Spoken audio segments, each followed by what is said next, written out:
probably easier. I wasn't quite sure what to think, Sean. This is an odd request. For my first instinct was, are you trying to do a documentary or something like that along those lines, and to get some material for something like that. I guess I have a question for you. What do you do for a living, Sean? Me, I do cybersecurity for currently for M&T Bank. It's my Okay. first civilian job. Was 14 years military, and then did government contracting in the cybersecurity world afterwards. And this is my first civilian job at age 41. So, Okay. I didn't realize you're in the military. What branch? Army. Okay. Yeah. Cool. Yeah, I think a little background is kind of key here, so we kind of all know. We could all. Dealing with there. Yeah, I guess it's not like a secret, but I try to just not inject that into conversation per se. Like, it seems to be like a standard thing. Like, what do you do? And a lot of people follow like a certain template afterwards. So I just tune it out. But I get that, but it's also important to know context, right, of what your background is and what your educational background is and that kind of thing. So I'm an environmental scientist. I have a degree in environmental science from Lehigh University, and I've been doing that for 25 years. Actually, shit, I guess it's coming up on 30 now. Time flies. So I'm very grounded in science and that kind of and technical, rational thinking, that kind of stuff. So those give a little background on myself. How about you, Brett? I'm in the construction industry. I do commercial cost construction estimation. Okay. So I'm an estimator. Been working for general contractors for the last 15 years or so. So I have kind of a wide array of experience in commercial construction. So no degree. I went to several different colleges and then just kind of had an opportunity to get a job. So I did that. I finished my degree 5 years ago. I was already well into my career field, and I can count on zero hands how many dollars it increased my salary. Yeah. It's all conjective, really. In many cases, unfortunately, it's not worth the paper it's printed on. Yeah. So, anybody have a topic you want to start with? Well, I kind of I just wanted to make a comment on your kind of opening statement about seeing, kind of your general, I don't know if it's a frustration or just your observation about kind of people that kind of taking aggressive stances on Facebook. I don't know if that summarizes what you're talking about. I mean, it's disappointing to watch. It's not summation, but yeah. Yeah. And I just stay away from it on Facebook, and I'm on Twitter, but not active on it. And I think there's two things. One is just like, you can't have a proper conversation with someone on comments. You can't correct the misunderstandings and really explain your position and have any kind of real conversation, in my opinion.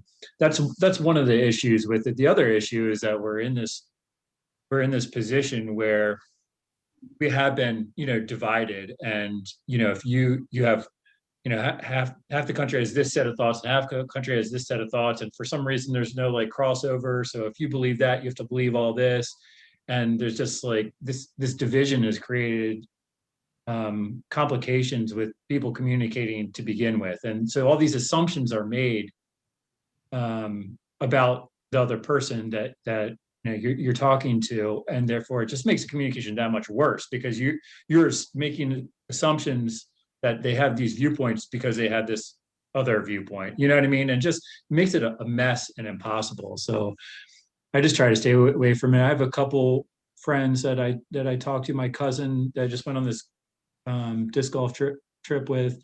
He holds completely different views of mine than I do. And we've had some, not, I wouldn't say heated, but like, getting at the nitty gritty of, our beliefs and what the differences are. And I always I always come from the standpoint, we probably have way more in common, even about the ideas that we think we disagree on, than we actually, how it comes off. So I try to get to those points of agreement first and be like, to show that that we are a lot closer, even on these topics that we seem divided on, we're a lot closer than we actually think. Yeah, I definitely agree. I've noticed that I think people who are opposed per se to one another, if you really strip down to their core values and wrote them on a piece of paper and then gave it to a third person, they couldn't tell you who's who, because we all want the same general thing. We all want to feel safe and be able to raise our family, and very core concepts. And it seems like we humans in general get to a point where I have the answer and I'm therefore going to shut out everything else. And again, it's sad. It just I've watched like family and close friends just kind of draw these lines in the sand that don't exist, and throw away great relationships. And I certainly wouldn't want to predicate my feeling about somebody based on a belief, because I would miss out on a lot. You can't dip into one demographic and get everything that's going to help you grow as a person. Like you have to be willing to be open to new ideas, because nobody has the answers. Not all of them. What do you think, Dustin? Well, it's called tribalism, right? Right. So we're genetically predisposed to join with our tribes, have a group that is similar to us, and we fight for them. And it's fortunately, the politicians and the psychologists have figured that out, and so they use these divide issues to drive us apart. It's by design. I mean, everything we're seeing is absolutely by design. So that's something we can all agree on, is that we're being divided purposefully, no matter. Oh, absolutely. Absolutely. I mean, that's what the political parties have done. And that is that is the downfall of the two-party system, right? It's either Republican or Democrat, unfortunately. And it shouldn't be that way. Democracy was built on the idea of having multiple parties. And if you look at new democracies like Israel or Switzerland or places like this, where they have literally 20, 30 different parties, everybody's represented then. And you have to then create coalitions amongst those parties in order to gain control. We don't have that here. And so what we have is partisan issues, and that's what they use to keep us apart and to separate us into voting blocks. So it's I firmly believe that this is all by design. Like it or not, they've found these issues: abortion, gun control, immigration, you name it. We can go on the list, and they're all meant to divide us on one side or another. Yeah, I do think it's a little bit of a chicken and the egg thing too, because when you start with a two-party system, that's kind of where it leads. You're either for us against us. Right. So part of it is a result of the system, and then a part of it is an exploitation of the system, like you said. They're aware of it, and therefore they put that wedge in. I also say false proportion, and that's partly on the receiver, like what we do as humans, and partly what's being fed to us. But it seems like we're fed issues to fight over that aren't predominantly, they affect a small, part of our population, and that doesn't make them less important, but it doesn't make them this dominant issue that we should be drawing these major lines over. I feel like we're losing sight of that. We're just we're just valuing everything equally, you know? Does that make sense? Yeah, absolutely. I think in general, politics has become too big of a part of our lives and of our headspace, you know, of our thought process. We're supposed to be focusing on, like you said, our families and our you know, prosperity and just trying to make it through this thing, you know, and Yeah. try to get some happiness along the way and not spend so much mental energy on politics. And again, to Dustin's point, or to what we agreed on, seems to be this fight for attention. And so it's, you know, It's a fight for votes. yeah. Vote equals power equals money. I mean, it's a simple equation. Right.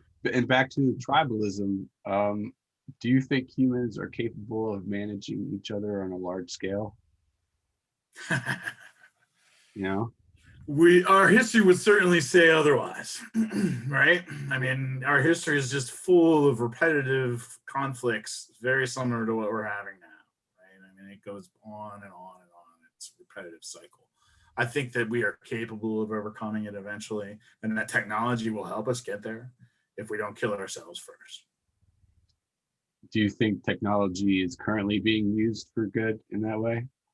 Absolutely, absolutely. The kids that today that are growing up with basically the world of information at their fingertips are going to show us a lot of different things that we haven't even begun to imagine. We're going to see stuff from this next generation and it's already happening. You know, some of the collaborative stuff. I think quarantine has actually been good for that because it's made people just use technology like this to collaborate on things that you would never even have dreamed of prior to the quarantine. So I'm optimistic that we can get there. That, you know, the technology, again, I'm a scientist, right? So I believe in science. I believe it's going to get us to where we need to go if we, again, don't trip over our own feet, which is, you know, we often do. Mm. So you know, from that perspective, I look at the world as a whole, right? I mean, we all breathe the same air. We drink the same water. It's all a finite resource.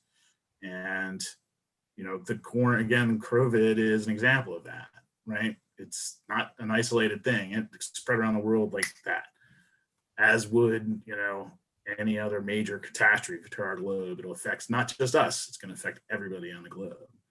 And so we either have to act together or we will be forever apart. Have you, can we agree there's an ugly side of the world? Oh yeah, absolutely. And I mean, you know, obviously in America there is, but I mean, there are other countries that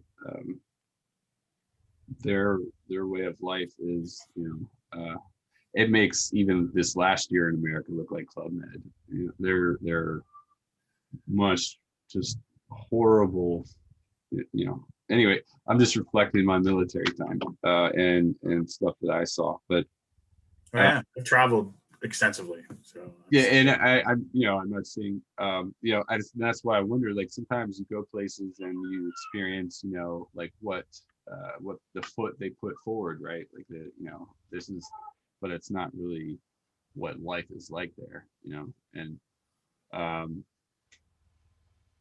don't want to get too far down a rabbit hole. I wonder though where we are in that whole mix. Like, are we still the best place to be, or are we slipping because of our indulgence and just the insanity, you know? And what do you think?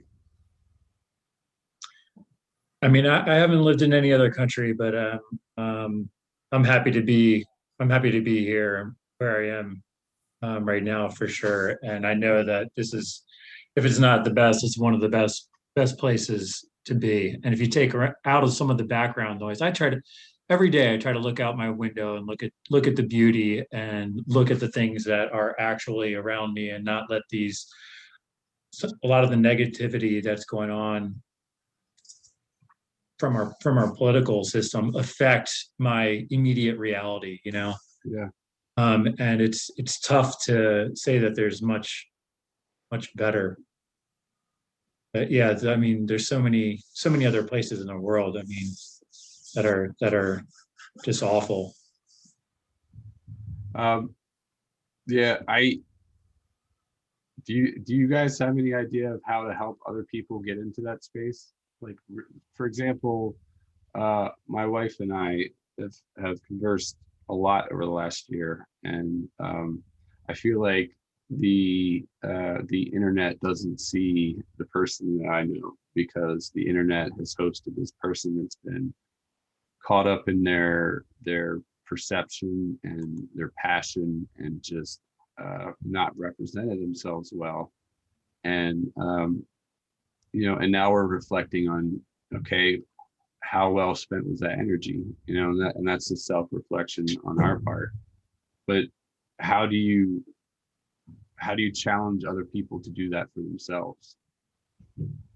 Like, just consider which side you're on. I don't really care, but just consider, I feel like this, in whatever way we kind of disconnected from each other, that the mask thing is one example. I understand the medical need for masks in situations, and I just would also hope that the human interaction part of it is considered and not just dismissed. I feel like the internet has emboldened people to be just complete assholes, just because they can. Like, it's a one-way street, and it's kind of encouraged the darker side of humanity. So that's why I was asking you, Dustin, about technology. I agree with you.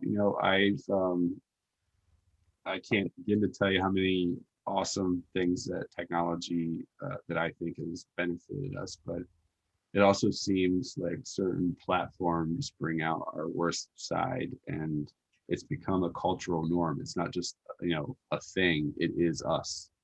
Is that Yeah, well, so I'm gonna circle back to what you were talking about just a second ago, which is kind of where you think we are as a nation in the kind of global perspective, and that I I I think what's going on is it smacks of the fall of the Roman Empire, right?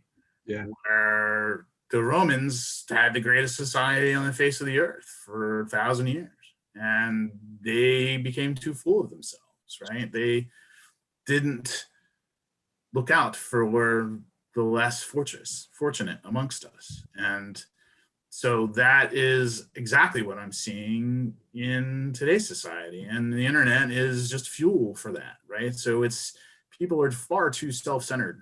They think about themselves, maybe their immediate family, and that's about it. And that's unfortunate. And that's how we, as a society, start to go downhill, right? I mean, you look at when our society was its greatest, World War II, we came together, and after post World War II, we all came together fighting for the same cause. And I think that that's what we need. We need something to unite us, and it's not going to be a single leader, and hopefully it's not a war. I keep thinking an alien invasion would be really great for us, honestly. I was ready for that. Like, 2020, come on. This has got to be leading to an invasion. What else is there? Right? Because then we can unite not only as a nation but as a globe. But yeah, against a common enemy, and that's what we really need. Put our egos aside and just try to survive again. Right. It seems to be when we're our best is when we're just surviving together. And I remember I joined the military, it only by coincidence, but I signed my contract September 11th, 2003. So it was a year, or 2002. So it was a year after the attack. And good, bad, or different, or wherever you stand on that issue, that event and that catastrophic loss that was felt and televised in America created that thing that you're talking about. And like, the issues that we're arguing now didn't exist back then. Like, you weren't at that point. You didn't have time to deal with that. Let's deal with terrorism, right? Or let's deal with the Third Reich, or just something external. It's Yeah, and we have, you know, and that's what happens when you have time and money, right? All this time for you to like look inwards rather than outwards. And people are too self-consumed about their own personal fate, their own personal wealth. You know, they're not really looking out for their neighbors and the people around them. It's and that's the beginning of the end, unfortunately, for a society. Do you think we've embraced that behavior outside of religion? Do you think we embrace that outside of, I don't know. I don't understand. Like I don't know of any framework outside of like religious frameworks that are indoctrinate to like you know, love thy neighbor, help thy fellow man, like moral code. Sure. I mean, there's huge charitable organizations out there, you know, Doctors Without Borders and, you know, Red Cross and all this. That's, you know, supposedly not secular, you know, so. Yeah. But I just mean like as common societal structures, not like entity, like organizations, but I mean like things that are already woven in the fabric of our society. Like, do we have anything besides religion or religious-based gatherings that are a norm to encourage us to be better? And it's just a question. I think community sports and that kind of thing is a bonding experience for community. You know, my involvement in with my kid and his, you know, coaching teams and that kind of stuff. Mm-hmm. You know, I think that fosters that kind of environment that you want to see. And that's, you know, tiny little thing, but right. It builds that environment that you look outside of the religious world. Yeah. So, you know, there are things. I feel like we could do more, I guess, is what I'm driving at. Yeah. Right. Something that's kind of external from Hi. Hi. Hi. Hi. I love you. Night night. Night. Night.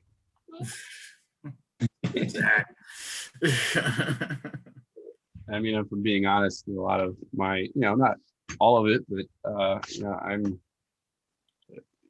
you guys have kids, like this is the world we're leaving them to, you know.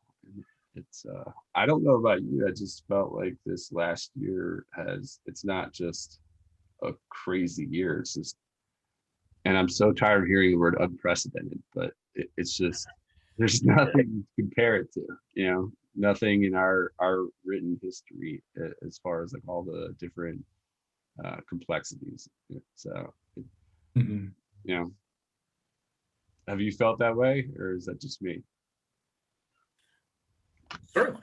I mean, this is not something we've ever had to deal with in our lifetimes for sure. So it's Well, yeah, I mean, new paradigm.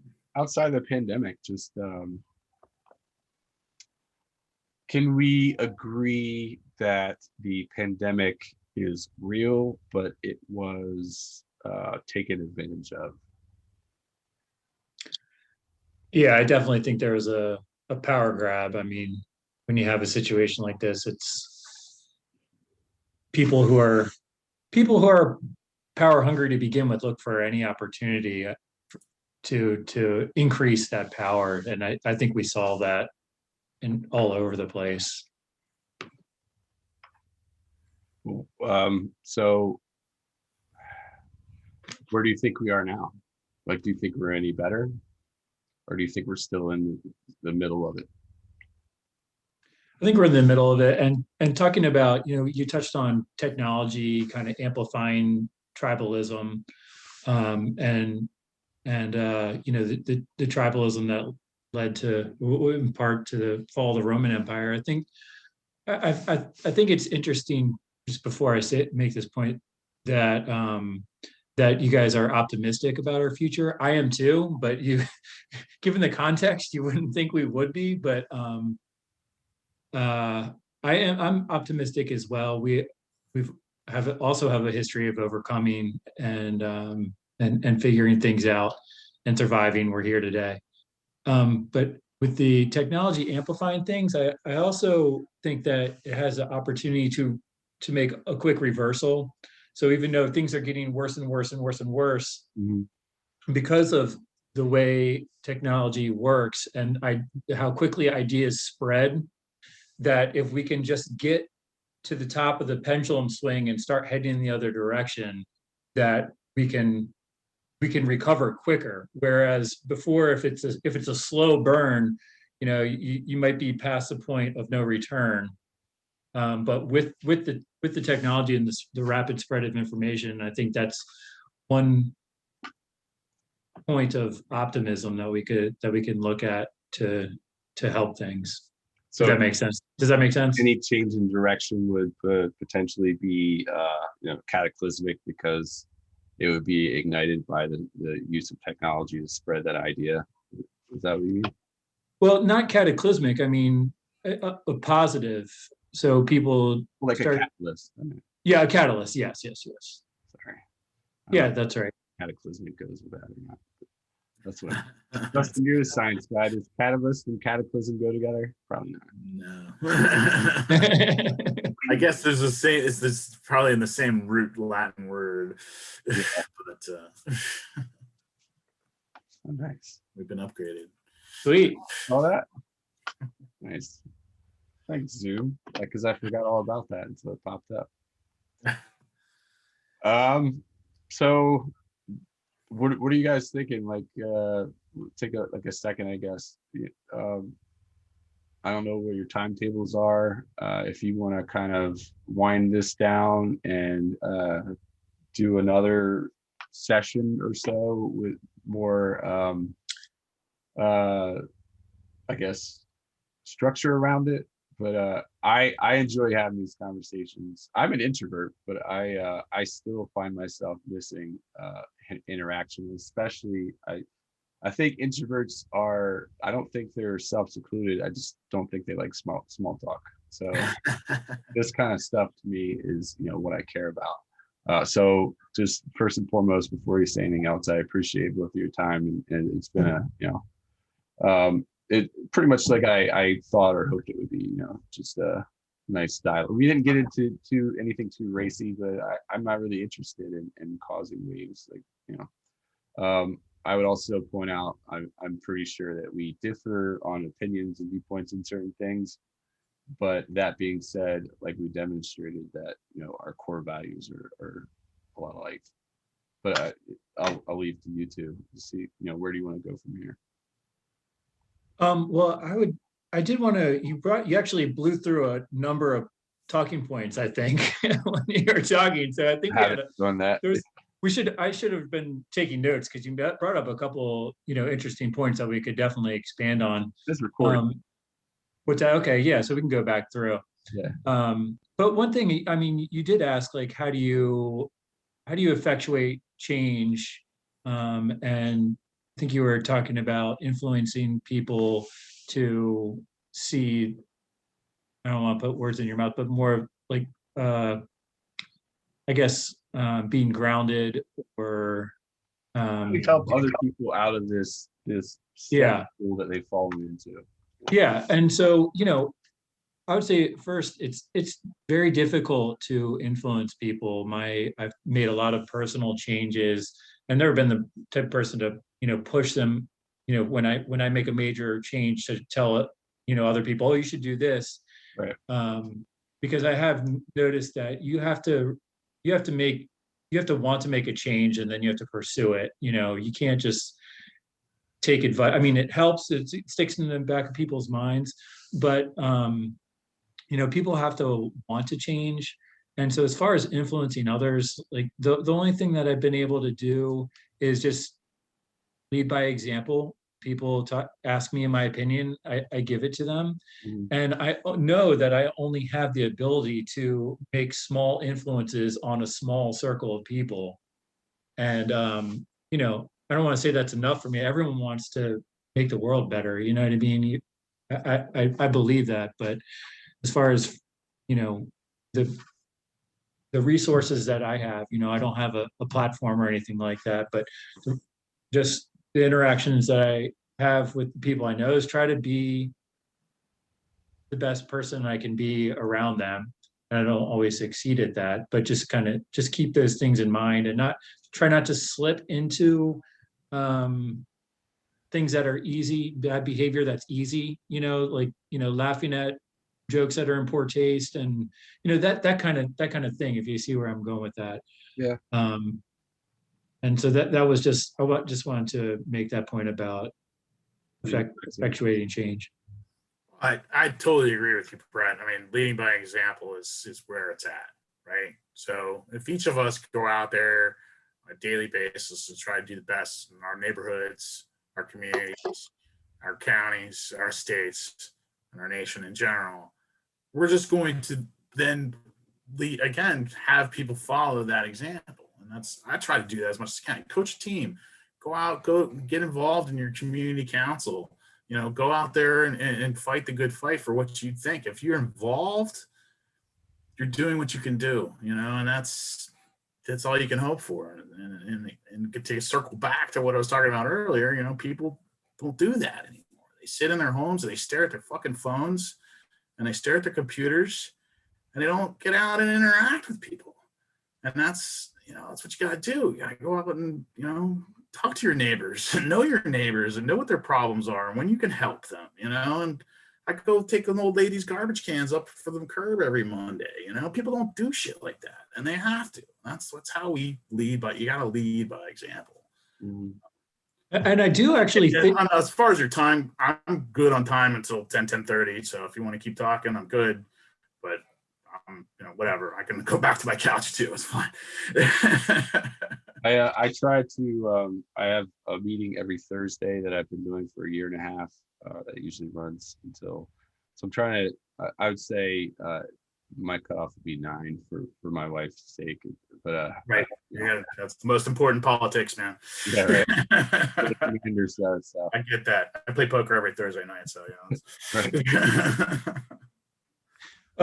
Just one more point though on leading by example. I actually do think that it, to the small circle of people that you actually are around, I think it actually has a bigger effect than you might think. People might not say things, or you might not ever get recognition that you're making a change, but I do think it makes a difference. I do believe in the butterfly effect and small gestures making big changes.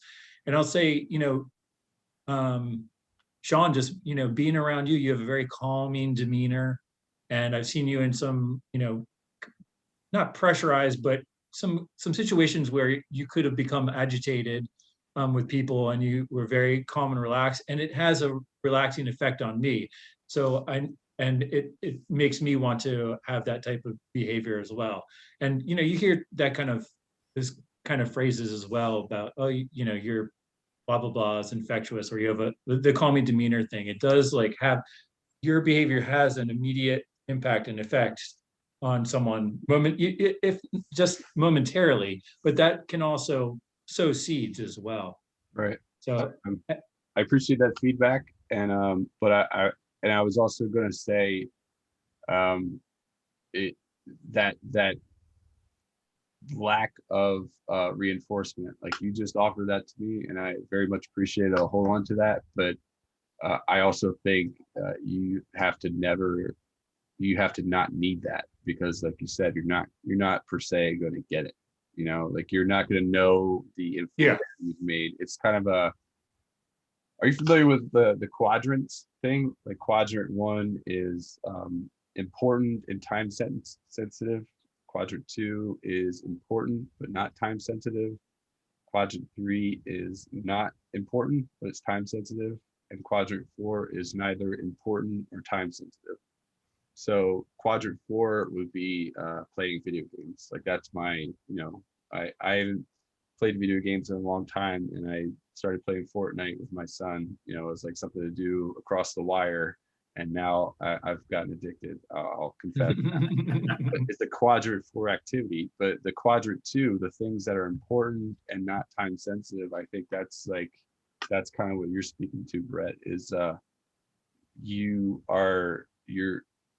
you're leading by example, and you're not expecting that feedback or that attaboy. Dustin, you'll hear this a lot in club meetings. Like you have to be willing to put in the work and not, even if nobody says a single thing, you got to still be satisfied with it because you know what you did.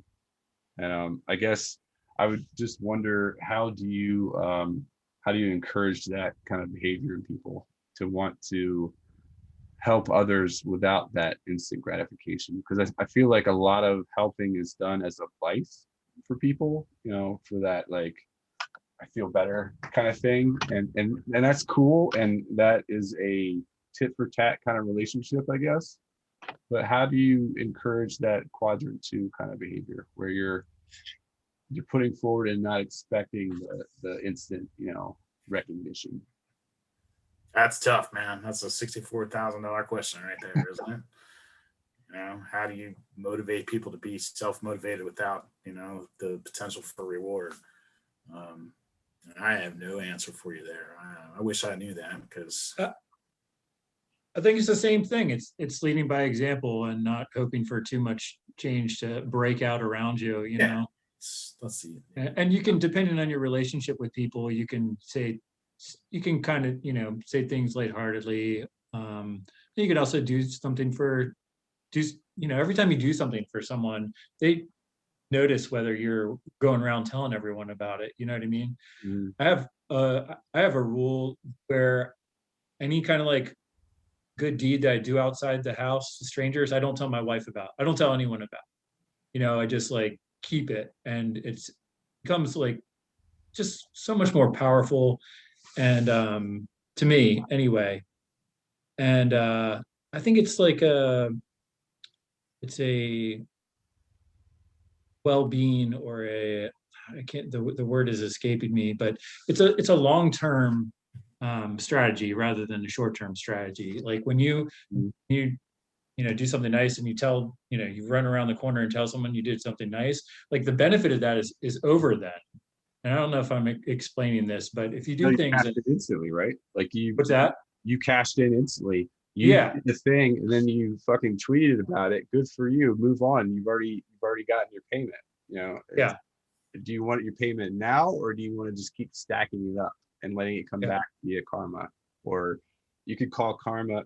I didn't mean to jump in here, but you could call karma whatever you want. But I think a lot of that stems from, like you said, the things that you do that you don't take note of and you don't expect that return. That builds up over a long time.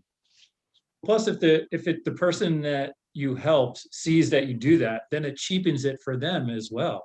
Because they say, oh, did they just do that so that they could then, blab about it on the internet or whatever it is, So yeah, you're right. It's just it's a cashing in right away but it's not just cashing in for yourself. You're taking away some of the good that you did. Like I said, it cheapens it for the other person. Right. Rubbing that mustache, Dustin. What do you think?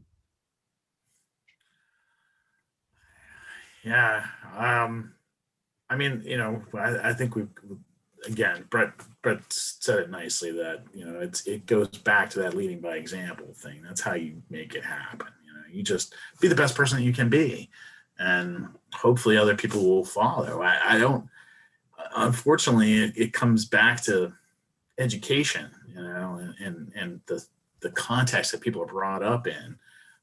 If they aren't raised with those kinds of values, it's hard to inspire somebody to have that. Then it's either some people pull themselves up by the bootstraps and are able to do that, but if you don't have that support network, that context that allows you to make the right decisions, it's hard to instill that in somebody artificially. And I don't.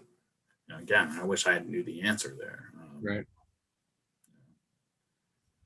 So, not to change the subject, but I know you only have a few minutes, Sean, but that video scared the crap out of me. Good video.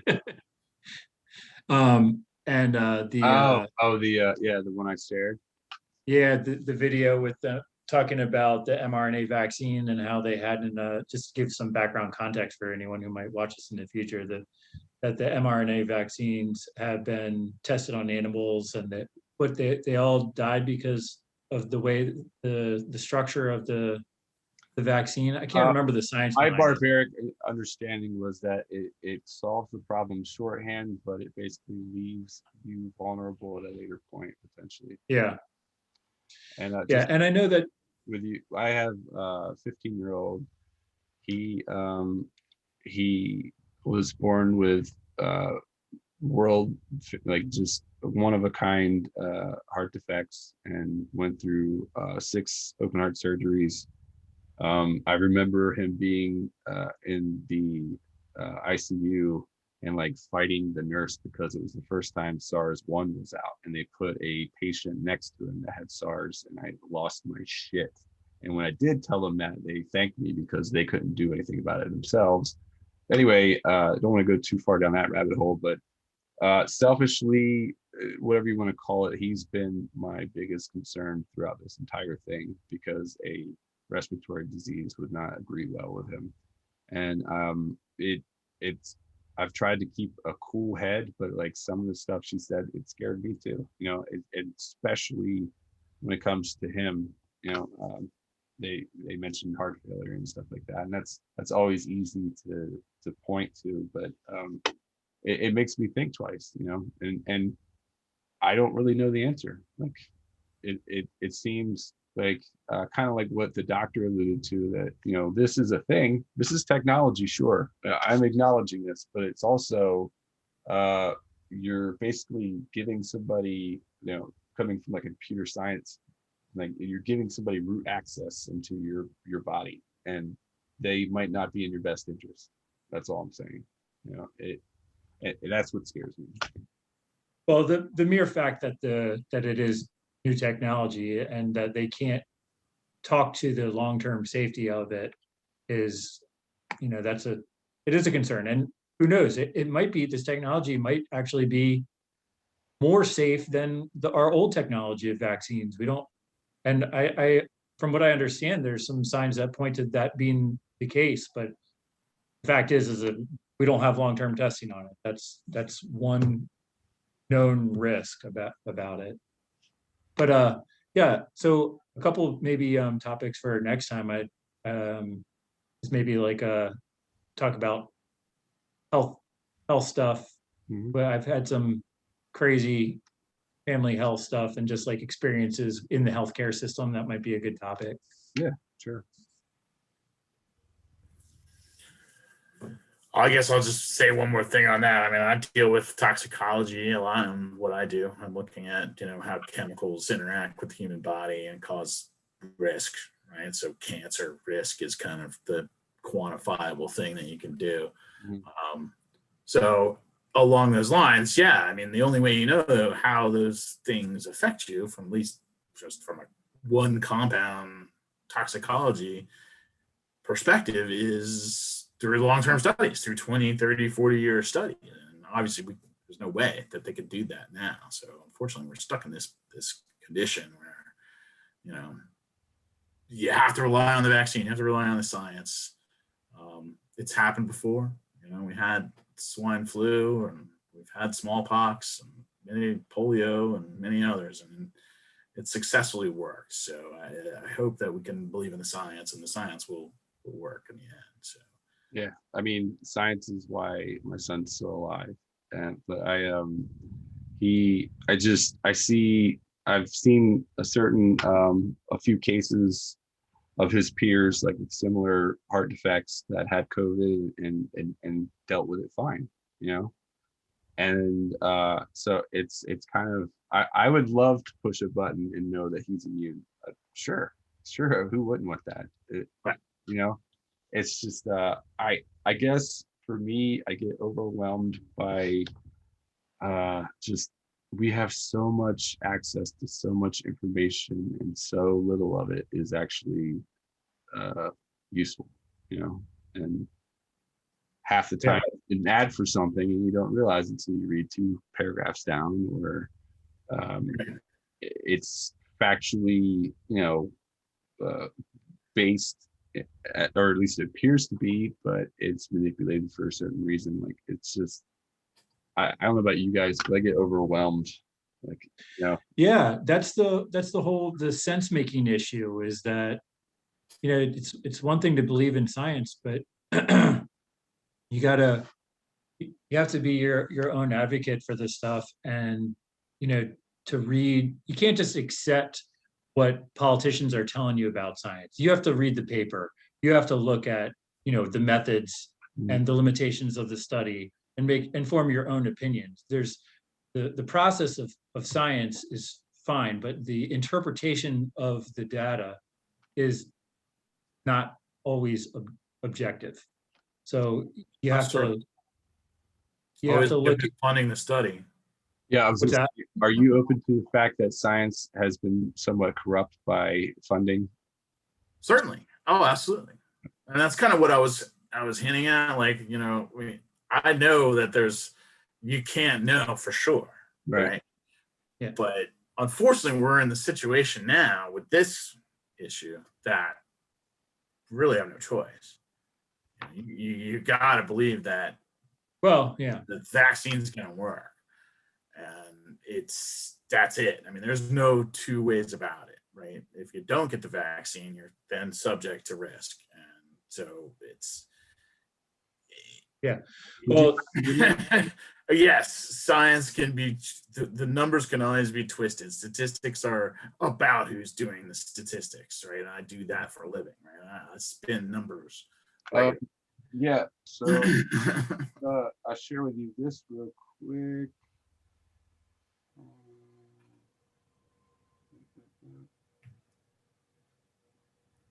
Never mind, I don't know what I do with it. But I have it's a book called How to Lie with Statistics. Oh yeah. Have you heard? Are you familiar with it? It sounds familiar, yeah. But there's what is it? How to Lie with Statistics. The line statistics. I mean, it's super easy. Well, it was written in the 50s, and the funny thing is, any data set can be skewed. I don't know if he was aware of it when he gave permission. Oh, look at that. Aw. I don't know if he was. True love. I don't know if he was aware of it when he gave permission or if he actually did give permission, but the copy I have has a quote from Bill Gates on the front of it and says like, this is a great resource, blah, blah, blah, blah, blah. And the book it's How to Lie with Statistics. It was written in the 50s and it talks solely about manipulation of numbers to the masses to change. So I guess we could leave particular people out of the mix for this session, but I think it's worth talking about.